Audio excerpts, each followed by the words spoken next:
In 2023, a geological survey team using airborne Lidar pointed sensors at the Grand Canyon's long-restricted zone during a routine erosion study. They expected rock layers and sediment data. Instead, the AI processing the scan stopped mid-run. Beneath roughly 800 feet of canyon floor, it flagged anomalies matching no known natural formation. The scan was classified within 48 hours, but the raw data had already been transmitted. Processing logs from the 2023 scan show the AI halted without warning, freezing the job at 52% completion. The raw data, still streaming to a backup server, included a set of flagged coordinates, latitude and longitude inside a polygon marked as strictly off-limits by federal order. The system's anomaly detection module did not just flag noise or a data spike. It mapped a cluster of voids, each with nearly perfect right angles, stacked at regular intervals starting 800 feet below the canyon floor. The odds of such geometry forming by chance, according to the AI's probability model, were less than 3 in 100,000. That figure alone sent the review team scrambling. Within hours, access to the anomaly's point cloud segment was locked behind new credentials. But a member of the processing team, alarmed by what the logs described as a human-made signature in Precambrian strata, quietly exported a snippet. The leak included not only the flagged coordinates, but also a fragment of the AI's own probability output, a string of numbers that made no sense for natural geology. The whistleblower's note was terse. Nature doesn't build rooms. Not here. Not in this rock.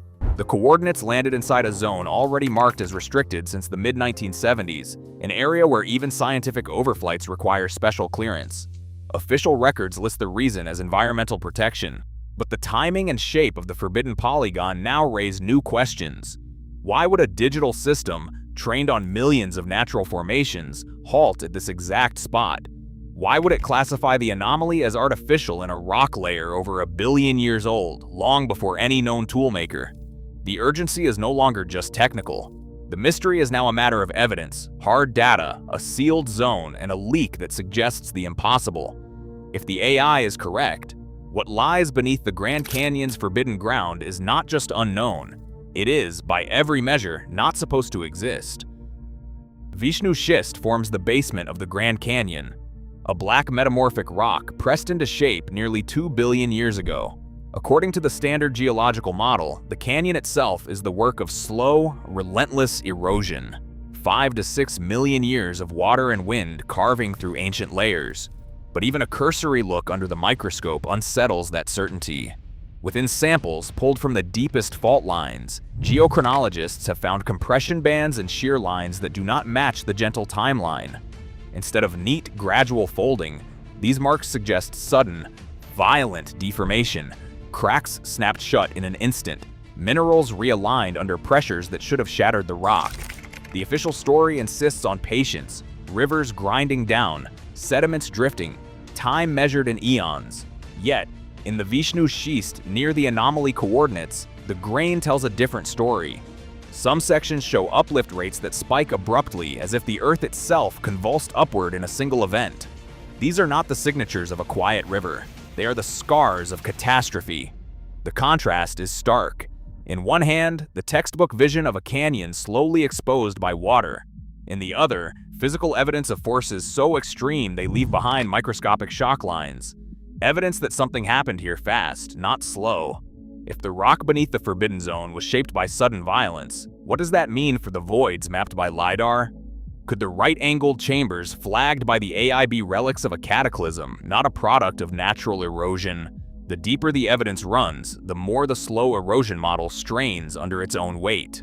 At the intersection of ancient stone and impossible geometry, the question grows sharper. Is the canyon's deepest secret a freak of geology, or a proof that something else once moved through this place, leaving marks no river could explain? The Lidar returns from the forbidden zone defy every expectation. Each pulse, fired at a density exceeding 400,000 points per second, paints the subsurface with a precision measured in millimeters. Instead of the random scatter that marks natural voids, collapsed caves, and ancient fractures, the system mapped a grid of spaces, each edge running straight and true, each corner forming a perfect right angle. These chambers repeat at intervals, stacked with a regularity that would be at home in a blueprint, not a geological cross-section. The AI, trained on millions of rock formations and cave systems, assigned each void a statistical profile. The probability of so many right angles, aligned and parallel, occurring by chance in Vishnu schist is less than 0.003%. For context, that is rarer than a person being struck by lightning twice in the same year. A Lidar specialist reviewing the point cloud described the anomaly as a rectangular lattice impossible to explain by faulting or erosion. The system's own logs flagged the geometry as incompatible with known natural processes, classifying it as a human-made structure, and then immediately registered a contradiction. The rock encasing these voids is older than multicellular life. The anomaly rating from the AI, usually a routine decimal, spiked to a red-coded alert. The report simply read, "Anthropogenic pattern detected in Precambrian basement. Probability of natural origin, negligible.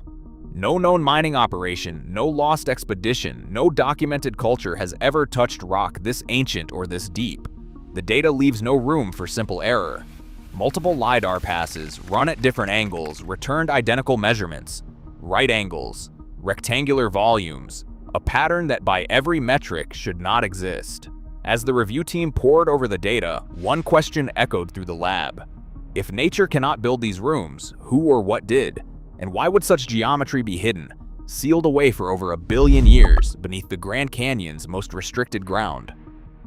On April 5, 1909, the Arizona Gazette ran a headline that would ripple through a century of rumor and speculation. The article told of G.E. Kincaid, a traveler navigating the Colorado River, who claimed to have discovered a vast cavern system cut deep into the canyon walls, an underground labyrinth filled with mummies, intricate carvings, and artifacts said to echo the style of ancient Egypt.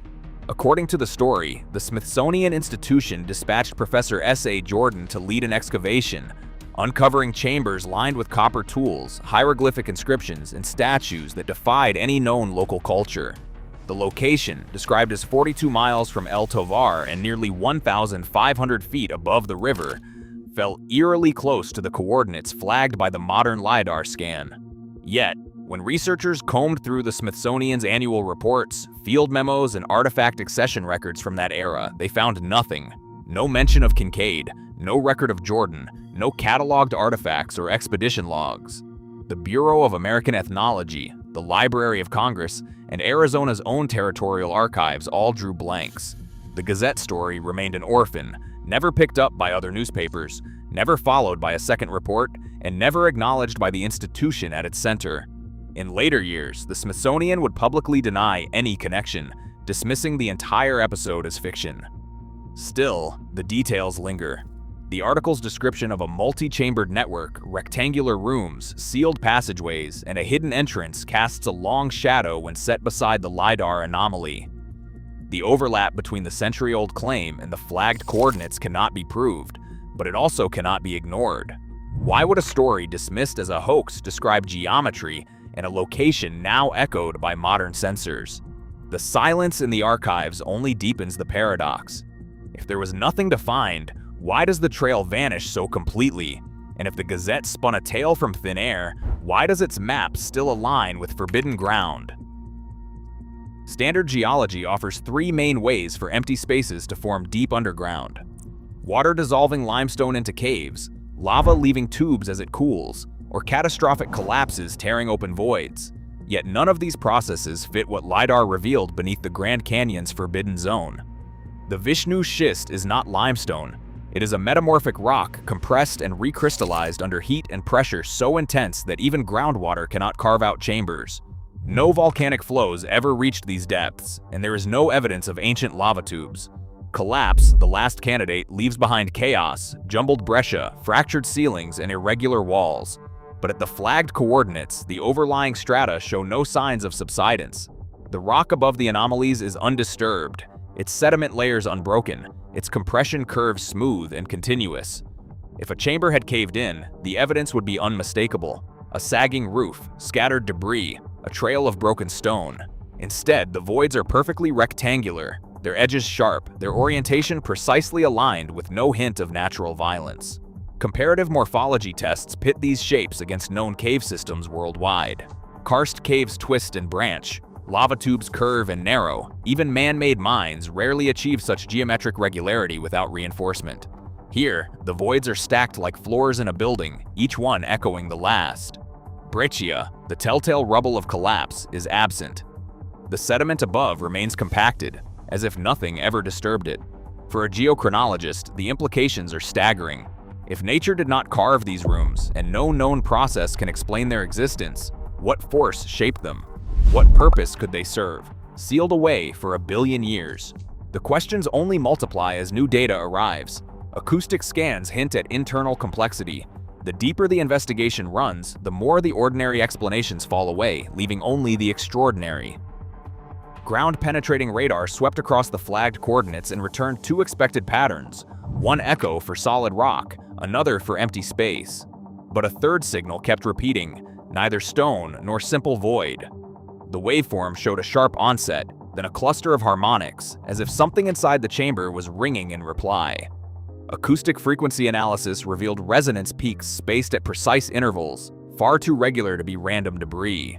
The technician running the scan, a veteran of countless archaeological sites, paused at the display, a series of spectral spikes almost like a barcode stacked in the silence beneath 800 feet of ancient schist. Return class segmentation, the process used to sort echoes by material, could not account for the pattern. The Q factor, a measure of how long a vibration lingers, was off the charts for a sealed space. Instead of a dull, fading thump, the chamber returned a sustained, bell-like tone, clustered in tight frequency bands. This was not the signature of a natural cave or a pocket of loose rubble. It suggested objects, organized, perhaps metallic, arrayed in a way that shaped the echoes. Each resonance cluster repeated at the same depth across multiple scans, hinting at rows or stacks, not chaos. Isolation was total. No leakage, no sign of cracks or water pathways. The chamber was sealed so completely that even low-frequency pulses bounced back undistorted. The acoustic analyst reviewing the data wrote a single line in the margin. Patterned resonance, organized contents likely. Isolation absolute. What could be arranged so methodically, hidden so deep, and left untouched in a rock older than animal life? The evidence was no longer just a void. It was a locked room, echoing with secrets. Long before any sensor swept the canyon's depths, the Hopi people spoke of a threshold at the heart of this land, a place they call Sipapuni. According to their tradition, it is not just a landmark, but a living portal, the opening from which the ancestors emerged into this world. The stories describe a series of realms layered beneath the earth, each one deeper and darker than the last. In these accounts, the journey begins in a vast underground chamber, sealed and silent, with walls so smooth and regular that they are likened to the work of careful hands, not the chaos of nature. Elders tell of the ant people, beings who sheltered the Hopi in a time of destruction, guiding them through passageways that run straight and true beneath the stone. The motif repeats, chambers stacked like steps, each with its own guardians, each hiding a central reservoir, a place of darkness and water, a black lake that marks the boundary between worlds. These are not metaphors for the sky or the afterlife. The language is precise, depths measured in layers, corridors described as straight, rooms set in order, not in the winding confusion of caves. For generations, the Hopi have warned that some places are not to be entered, that the earth itself remembers what was built and sealed below. Their stories map a world beneath the canyon, structured and deliberate, echoing in uncanny detail the sensor readings that now trouble scientists. When the Forbidden Zone was closed to outsiders, it was not just for conservation. To the Hopi, it was a matter of respect. A recognition that what lies below is not lost but waiting, and that some secrets belong to the land itself. In 1975, a federal order locked down a swath of the Grand Canyon, transforming a stretch of wild terrain into a zone where even scientific research became a bureaucratic ordeal. The stated reason was environmental protection. But the language in the designation documents leaves room for interpretation.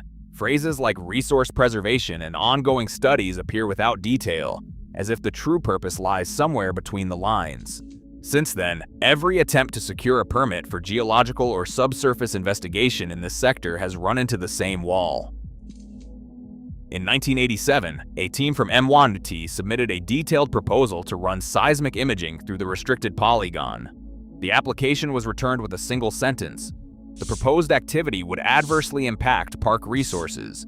In 2004, a USGS group sought permission for ground-penetrating radar surveys. The denial cited overlap with federal research, but no such project was ever published. By 2018, a private consortium tried to obtain access for a non-invasive Lidar overflight. The response, again a boilerplate rejection, referenced ongoing federal research without naming any agency or study. A former permit applicant describes the process as a loop with no exit. Each request triggers a review, and each review ends in silence or a vague denial. No appeal, no public record of why the area remains off-limits, and no published findings from the alleged research that blocks all others. The pattern is unmistakable. The closer an application comes to the flagged coordinates, the faster it disappears into the administrative void. For nearly 50 years, the most direct line to the anomaly has been a closed door. The question lingers: what kind of discovery justifies this much red tape, and why does no one ever get to see the results? Three paths now stand before anyone trying to explain what the data reveals. The first theory anchors itself in the distant past, proposing that an advanced human culture existed here long before the accepted timeline. If true, it would mean people with unknown technology carved chambers into Vishnu schist as far back as 12,800 years ago, predating the oldest known North American settlements by millennia. This idea demands evidence of tools, artifacts, or genetic traces that so far remain unfound, yet it fits the impossible geometry and the echoes of organized contents. A second possibility looks even deeper in time, to an age when no human footprints marked this continent. Some geophysicists suggest the chambers could be the work of a non-human intelligence, active as far back as 65,000 years before present, when anatomically modern humans had yet to cross the Bering Land Bridge. In this scenario, the voids are not relics of lost tribes, but signatures of something else entirely, a builder with motives and methods that defy every archaeological model. The third path draws from the Younger Dryas, a period of sudden climate upheaval around 12,800 years ago. Here, the chambers become survival vaults, sealed repositories intended to outlast catastrophe, perhaps built by people anticipating a world-ending event. The structure's regularity and isolation fit this scenario, but no entry, inscription, or artifact has yet surfaced to confirm it. Each theory demands a breakthrough, a core sample, an artifact, a genetic marker, or a new scan that pierces the lock. Until then, the Grand Canyon's forbidden zone remains an enigma. Are these chambers the legacy of a forgotten civilization, the handiwork of a non-human builder, or the last refuge of survivors from an ancient disaster? The evidence points in three directions, but the answer is still sealed in stone. Today, beneath sealed stone and official silence, geometric voids remain unexplained. Nature doesn't build rooms, and yet the data persists.